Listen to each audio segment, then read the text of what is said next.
Want to improve your pronunciation, intonation, and humor in English? Join me for the best English practice with Ana de Armas. Could I be any better in English? But I didn't. Howda. Hey everyone, it's Hadar. Thank you so much for joining me. Today, we are going to practice shadowing, and we're going to do that with the Cuban Spanish actress Ana de Armas. Ana was born in Cuba, and when she was 18, she moved to Spain and then to the United States, where she pursued her acting career. But when she moved to the US, she did not know any English. She had to spend quite a few months in New York studying English, and she worked on her English and her pronunciation. And today, you can see her in some of the biggest movies in Hollywood, and she recently even got nominated for her performance in Blonde, where she portrayed Marilyn Monroe, and she was the first Cuban actress to be nominated for an Academy Award for Best Actress in a movie. I can't face doing another scene with Marilyn Monroe. And recently, Ana was invited as a guest to Saturday Night Live, where, I don't know if you know this, but at the beginning of each show, the guest has to give an opening monologue. One of my students posted this monologue in one of our private communities, and everyone was so inspired and they loved it. And I said, you know what? I have to take it and analyze it so that we can all practice shadowing and learn from her speech more about pronunciation, intonation, tone of voice, and even humor in American culture. Let's start by listening to the beginning of her monologue. He tenido un año increíble y estoy muy feliz de estar aquí presentando el programa de esta noche. All right, we're not going to shadow that. I'm going to let you do it on your own. All right? We're going to move on to the next sentence. I speak English, but I didn't when I first got to the US. All right, so the first sentence, I speak English. I speak English. Something about the intonation makes it a bit more funny instead of I speak English. She's not trying to convince us. It's a joke. And then she said, but I didn't when I first got to the US. But I didn't when I first got to the US. Now I want you to pay attention to the rhythm and the flap T, because these are two things that are great to practice.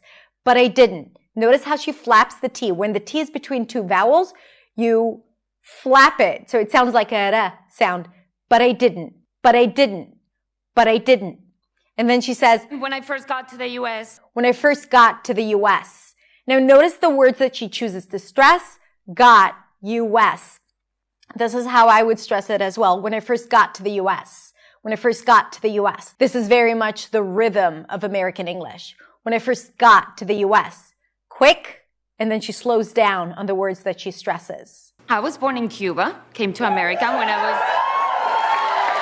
I was 26, and I learned English the way everyone who comes to this country does. And I learned English the way everyone who comes to this country does. The stress is on learned, English, comes, country, does. And I learned English the way everyone who comes to this country does. And that is the beauty of the rhythm in English. The stressed words are longer and higher in pitch, and everything in between is squeezed together and reduced. By watching Friends. So this is the joke, by watching Friends. I think it's even an internal joke for all English learners, because I personally learned English by watching Friends as well when I was 13. So I think this is a joke that a lot of people get on a lot of different layers by watching Friends. So again, watching Friends, stresses on friends. Notice the R sound here, round your lips, and make sure that the transition between the F and the R is smooth. Friends, by watching Friends. Who would have thought that the best English tutor would be Chandler Bing? Who would have thought? Who would have thought? This is a very common phrase. Who would have thought? And notice that she doesn't say who would have thought. She doesn't separate every word. She doesn't fully pronounce every word. Everything is reduced. Who would have thought? Who would have thought? I mean, look at me now. Could I be any better at English? Look at me now. Could I be any better in English? Now she refers to this scene. Could that report be any later? Yeah, I don't sound like that. That is so not true.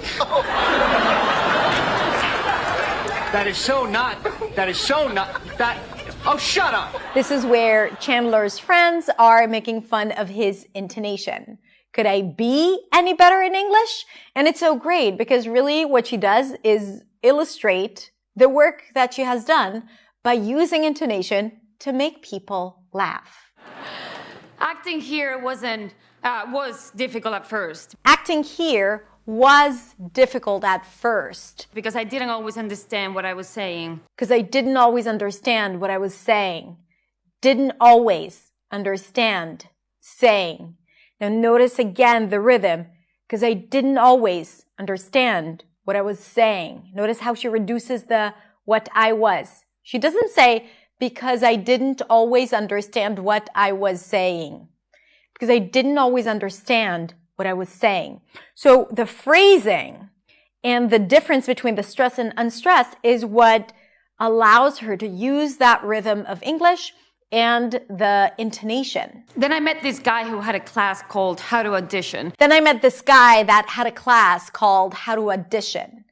So even here, how to audition. Notice how she connects the how to, so the T of the word to becomes flapped. How to. You'll hear it a lot when people speak. How to find the right job. How to do it. How to audition.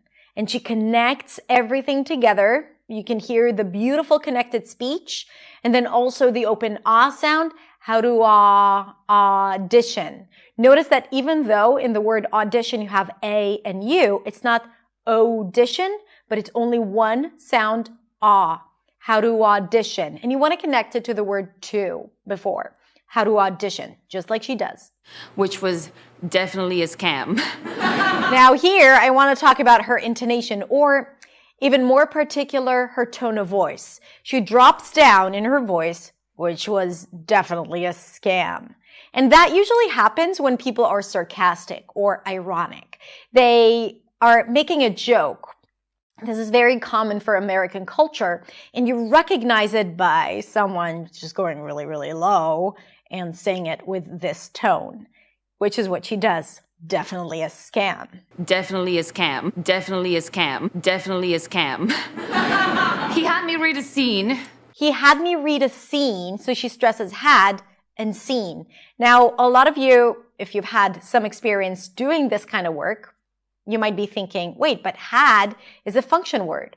So the answer is yes and no. In this case, the had is the verb. So a verb is a content word and it's usually stressed. This is why you hear the beautiful ah sound here. He had me read a scene. Ta-ta-ta-ta-ta. He had me read a scene. So the he is reduced. Had is long and higher in pitch. Me is reduced again. Read a reduced. Read has the pure vowel. It's not fully stressed, just somewhat stressed. It is a content word. He had me read a scene. She raises her pitch again. Notice the intonation, rising, falling, rising. Scene, something else is coming up. Let's listen to what that is. And there was this line, I beg your pardon. And there was this line, I beg your pardon. I beg your pardon. Now she talks about cultural differences and challenges with understanding the language. Let's listen. But I had never seen or heard that phrase, so I thought this character was literally begging. Literally. Let's just practice this word. Literally. Literally. This word is extremely challenging for non-native speakers, especially Spanish speakers who have the r sound that we use for the T in the word literally as the R sound. And since there's also an R sound in this word, it can get all messed up in the brain. So let's break it down. Le, an L sound and a I sound, le, and then the T becomes a flap T and then a schwa. Lira. And then we have an R and a schwa, a reduced vowel, r. Litera, and then an L again, li. Literally. Literally. Literally. So when I did the line, I said, I beg your pardon, give it to me. Then someone else in the class read the line and I was like, oh. So I just want to talk about the phrase, and I was like, this is a very common phrase that people use to describe their reaction to something. And I was like, really? And she was like, yeah. And I was like, no way. And I was like, yeah. Right? So she uses that to tell the story, but also to make it more casual and communicative. So now we're going to skip a few lines to the end for the purpose of not keeping you here forever. And by the way, I do have a script for you for this, as always. So it's all transcribed. The stressed words are in bold. They're bigger. You'll see all the reductions. It's going to really help you shadow this monologue with Anna. I remember the first time my name was in the New York Times crossword. Everyone texted me and they said, you made it. Everyone texted me and said, you made it. So let's practice the rhythm here. Everyone, it's a little slow, texted me, slow again, and said, quickly, you made it. Slowly and higher in pitch. Let's do it again. Everyone texted me and said, notice how we drop the D here, not and said, and said. So it's easier and quicker. You made it. Raise your pitch here. And I thought I did. And I thought I did. I thought I did. Stress is on did. That's a lax I sound. I thought I did. Let's do it together. I thought I did. But then a couple months ago, notice how we drop the TH here. You don't have to pronounce it. Months. SNL called me and said, Anna, we want you to host. SNL called me and said, Anna, we want you to host. Okay, so listen to the connected speech. SNL called me. Do it with me. SNL called me. And said, Anna, we want you to host. And said, Anna, we want you to host. And said, Anna, we want you to host.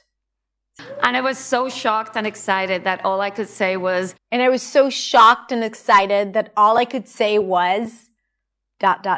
Something's coming up. So let's practice the words shocked, excited, say. And I was so shocked and excited that all I could say was, I beg your pardon. We have a great show for you tonight. All right, you guys, I hope you enjoyed it as much as I did. Today we practiced rhythm and intonation, how to stress words and how to reduce words. We also talked about tone of voice, phrasing, and pronunciation.